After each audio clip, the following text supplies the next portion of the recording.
নমস্কার বন্ধুরা, মামন সাহা ব্লগে তোমাদের সবাইকে স্বাগত। তোমরা বন্ধুরা কেমন আছো? আশা করি ভালো আছো। আমিও ভালো আছি বন্ধুরা।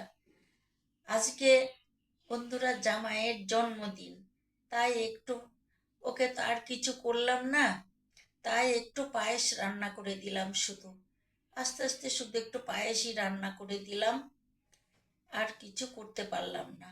আর আমাদের এই যে দুপুরের মেনু বন্ধুরা, আর তোমরা দেখো, এই যে সাদা ভাত বন্ধুরা, আর এই যে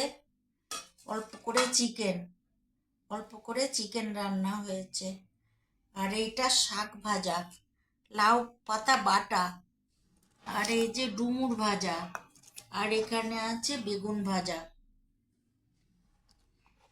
আর আঙ্কেল তো খেতে পারছে না, দাঁতটা করেছে। আঙ্কেল ওই নরম নরম ভাত, নরম করে ভাত করা হয়েছে, ওই একটু বেগুন ভাজা দিয়ে ঘি দিয়ে আঙ্কেল খেয়ে নেবে। আর এই যে পায়েস, জামাইয়ের জন্য একটু জন্মদিন, আর কি করবো, একটু পায়েস রান্না করে দিলাম। এই যে পায়েস বন্ধুরা, এই আজকে আমাদের দুপুরের মেনু। আর আমার শরীরটা একটু খারাপ বন্ধুরা, ঠান্ডা ঠান্ডা লেগেছে।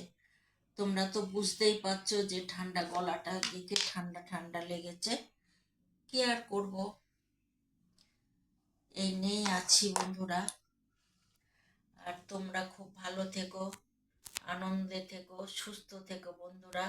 আর আমাকে লাইক, শেয়ার, কমেন্ট করো, আর সাবস্ক্রাইব করে আমার পাশে থেকো বন্ধুরা। তোমরা খুব ভালো থেকো, আনন্দে থেকো, সুস্থ থেকো। বাই বন্ধুরা, আবার দেখা হবে পরের ব্লগে।